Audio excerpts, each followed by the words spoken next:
శ్రీ గురుభ్యో నమ. శ్రీమాత్రే నమ. ఓం కాలభైరవాయ నమ. అందరికీ అమ్మవారి ఆశీస్సులు.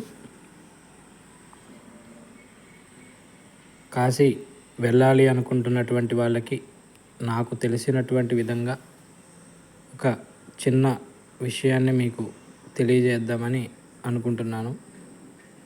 అందరూ కూడా రైలు ప్రయాణంలో కానీ లేదా విమానంలో కానీ ఈ రెండు మార్గాలలో కాశీ చేరుకోవడం జరుగుతుంది. కాశీ చేరుకున్న తర్వాత మొట్టమొదటిగా మనం చేయాల్సింది కాలభైరవుడి దర్శనం. మొట్టమొదటిగా కాలభైరవుని దర్శనం చేసుకొని కాలభైరవుడి దర్శనానంతరము కాశీ విశ్వేశ్వరుడు, అలానే కాశీ విశాలాక్షి, అన్నపూర్ణాదేవి, వీరి ముగ్గురిని దర్శించుకున్న తర్వాత మరుసటి రోజు ఉదయాన్నే వారాహి అమ్మవారి దర్శనానికి వెళ్ళి, అంటే ఉదయాన్నే వెళ్ళాలి వారాహి అమ్మవారి దర్శనానికి. ఒక 3 గంటలు మాత్రమే అమ్మవారి దర్శనము ఉంటుంది. ఇలాగా వారాహి అమ్మవారిని కూడా దర్శనం చేసుకున్న తర్వాత చక్కగా ఒక బోట్ మాట్లాడుకొని, మీరు కుటుంబంతో సహా వెళ్తే ఒక బోట్ మాట్లాడుకోండి, లేదా విడిగా వెళ్ళినా కూడా 120 రూపాయల నుంచి 150 రూపాయల వరకు తీసుకుంటారు ఒక్కొక్కళ్ళకి. చక్కగా అన్ని ఘాట్లు, మీకు కాశీలో ఉన్నటువంటి అన్ని ఘాట్లు చూపిస్తారు. ఇందులో మరీ ముఖ్యమైనవి హరిశ్చంద్ర ఘాట్, మణికర్ణికా ఘాట్.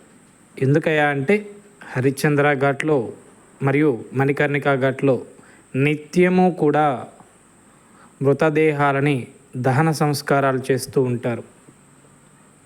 ఒక్కసారి అవి మీకు ఎంతసేపు అవకాశం ఉంటే అంతసేపు అక్కడ చక్కగా కూర్చొని వీక్షించండి. అసలు మనం ఎందుకు పుట్టాము, మన గమ్యం ఏంటి అనేది మీకే తెలుస్తుంది. ఆ తరువాత గంగానదిలో స్నానం చేసి చక్కగా ప్రయాణమై ఒక వెహికల్ అనేది మాట్లాడుకోండి, లేదా బస్సు సౌకర్యాలు ఉంటాయి, అలానే ట్రైన్ సౌకర్యం కూడా ఉంటుంది. లేదంటే ఒక 10 మంది అలా ఉంటే, 5-10 మంది అలా ఉంటే, ఫ్యామిలీస్ ఉంటే చక్కగా ఒక ట్రావెల్ వెహికల్ మాట్లాడుకొని ప్రయాగ్రాజ్కి బయలుదేరి వెళ్ళండి. ప్రయాగ్రాజ్ వెళ్ళిన తర్వాత త్రివేణి సంగమంలో చక్కగా బోట్లో ఒక బోట్ మాట్లాడుకొని, అక్కడ చాలా నెంబర్ ఆఫ్ బోట్స్ ఉంటాయి, బోట్స్ మాట్లాడుకొని ప్రయాగ్రాజ్లో త్రివేణి సంగమంలో స్నానం చేసి, అక్కడే మీకు ట్రావెలింగ్ వెహికల్ మాట్లాడుకుంటే కంఫర్ట్ ఏంటంటే చక్కగా అక్కడ ఉన్నటువంటి చుట్టూరు ఉన్నటువంటి అన్నీ కూడా చూయించి మీకు సాయంత్రానికి మళ్ళీ మిమ్మల్ని కాశీ తీసుకువెళ్తారు. మేమైతే వెళ్ళినప్పుడు అలానే వెళ్ళామండి. చక్కగా ప్రయాగ్రాజ్లో త్రివేణి సంగమంలో స్నానం చేసిన తర్వాత వెంటనే బడా హనుమాన్ దేవాలయం ఉంటుంది, అక్కడే చాలా అద్భుతంగా ఉంటుంది.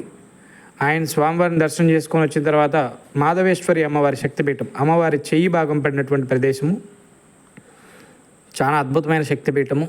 అమ్మవారిని కూడా దర్శనం చేసుకొని, అమ్మవారు ఉయ్యాల్లో ఉంటారు. అమ్మవారిని దర్శనం చేసుకున్న తర్వాత అలానే ఆ చుట్టుపక్కల చూడాల్సిన చాలా దేవాలయాలు ఉన్నాయి, అవి కూడా చూసి మీరు తిరుగు ప్రయాణమై కాశీ వద్దురు. కానీ అలానే వచ్చిన తర్వాత ఒకరోజు మళ్ళీ మీరు ఒక వెహికల్ మాట్లాడుకొని, అక్కడ చిన్న ఆటోలు ఉంటాయి, తక్కువలో తీసుకుంటారు, మరి ఎక్కువే ఉండవు. అలా చిన్న ఆటోలు మాట్లాడుకొని మీరు గంగా అవతలకి వెళ్ళి బ్రిడ్జి మీదుగా తీసుకువెళ్తారు ఆటోలు వాళ్ళు ఊర్లో నుంచి. చక్కగా కాశీరాజు పరిపాలించినప్పుడు కోట, అలానే దుర్గాకుండ్, దుర్గా అమ్మవారి దేవాలయము, అలానే కాశీలో చూడాల్సినవి ఏంటి, గవ్వలమ్మ తల్లి టెంపుల్, బాబా కేనారాం ఆశ్రమం, ఇలాగా అనేక రకాలుగా కొన్ని దివ్యమంగళ క్షేత్రాలు ఉన్నాయి. సంకటమోచన హనుమాన్ టెంపుల్ మర్చిపోయాను చెప్పడం, చాలా అద్భుతమైన దేవాలయం, చాలా శక్తివంతమైన దేవాలయం. మర్చిపోకుండా ఆ దేవాలయానికి వెళ్ళండి. ఇలాగా కాశీ యాత్ర వెళ్ళిన వాళ్ళందరూ కూడా కేవలం విశ్వనాథుని ఒక్కనే దర్శనం చేసుకొని రాకుండా ఉన్నటువంటి చుట్టుపక్కల ఉన్నటువంటి శక్తిపీఠాలు, దేవాలయాలు అన్నీ కూడా దర్శనం చేసుకొని సాక్షాత్తు విశ్వేశ్వరుడు, విశాలాక్షి అమ్మవారు, ఆ కాలభైరుడి ఆశీస్సులు సంపూర్ణంగా మీరు పొందుతారని మనస్ఫూర్తిగా కోరుకుంటున్నాను. మీ కాలభైరవ.